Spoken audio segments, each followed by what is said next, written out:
Welcome to Retail's Most Wanted, the podcast that examines the latest issues related to organized retail crime and how retailers and policymakers are fighting back against today's organized crime syndicates. Last year, we heard from leaders across law enforcement, retail, and policy. But what did they teach us? Well, they told us to slow down, to team up, and to stay sharp. From smarter prevention to sharper policy, today we're going to review the top 10 lessons worth carrying into 2026. That's coming up right after this word from our sponsor. Retail's Most Wanted is brought to you in partnership with LVT, securing physical environments through intelligent automation. Learn more at lvt.com. That's lvt.com.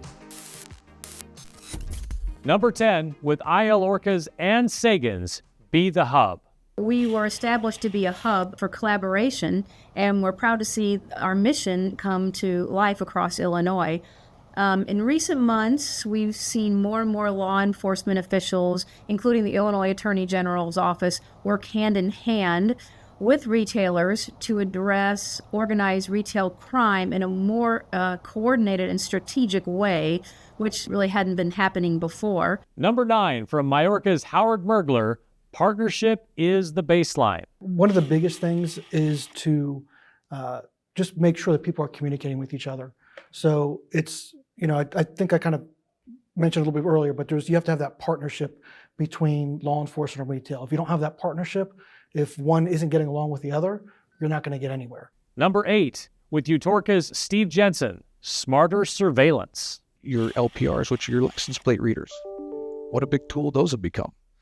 How about GPS on your high-value items? It's going to be exciting to see how AI can incorporate even into patterns of how people are looking in stores, what they're looking at, and picking up if they are a past-time offender. And of course, your social media monitoring. Number 7, from Myers' Melissa Waka, people first. When it comes to how we think about or see prevention and investigation, I think, the one of the biggest tools that we have is our people.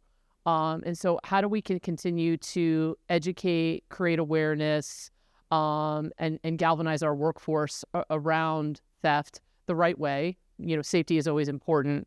And so we look at that from multiple lenses. And I think the other thing that we focus in on a lot when it comes to organized retail crime is the tools that we have. And so whether that's existing technology, really looking into how we can be involved with some emerging technology that's coming out there, and that could be in all forms or fashions, right? Number 6, with LPRC's Reed Hayes, layered defense. I think the future is tying together several of these visual, digital, and oral signatures more rapidly.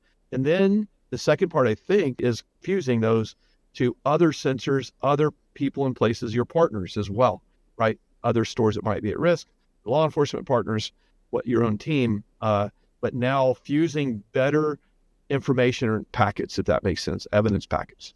Number 5, from CDAA's Greg Totten, stay centered in policy. I've been around, as you can tell, a very long time in the prosecution community, and I've seen wide swings in public policy, from very, get tough, lock them up laws to what we've experienced over the last decade in terms of a move of criminal justice reform that has weakened the tools that we use. I think the lesson to be learned by other states is, rather than engage in these wide swings, Proposition 36 was very much a centrist.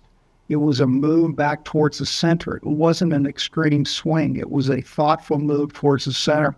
I think when you're looking at public policy and you're looking at something that requires the voters to approve it, you need to evaluate whether a movement back towards the center is going to receive more support of your electorate and the infrastructure of the state. Number 4, with California Retail's Rachel Michelin, consequence matters. What our local jurisdictions are doing, they have retail theft task forces themselves.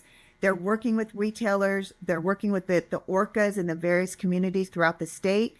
And then we work collaboratively at a statewide level to make sure we get that legislation and that policy changes that we need, and the funding, which is really important, in order to make sure they have the tools necessary to combat organized retail crime. Number 3, from Matt Kelly at LVT, align expectations. Communication is so important across those public and private partnerships to make sure that everybody is aligned to what the overall objectives are that they're trying to achieve through whatever efforts they're undertaking, but then also making sure that both sides understand what role each one has to play in those efforts.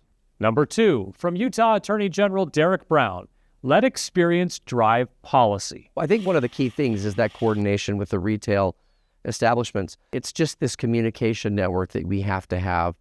And when retail and law enforcement and others and policymakers are all working together, I think we can make a huge impact. We work with other states who are doing the same thing. So I think other states have learned from some of the things that we've done. And at number 1, Scott Glenn at Home Depot, slow down and verify. My family, we have a password. And if we ever get a call, if anybody ever gets a call that says, I'm in trouble, I'm this, I'm in jail, I'm, being kidnapped, whatever it is, it's like there's just simply a question that we ask and say, give me the password. And if they don't know the password, then we know that it's not a real situation. And so my advice would be slow down and really think through the pattern of facts that are happening. And is that realistic under the circumstances that you're dealing with? Whether it was smarter surveillance or stronger partnerships, the through line in 2025 was trust. Thanks to all our guests and to our presenting sponsor, LVT.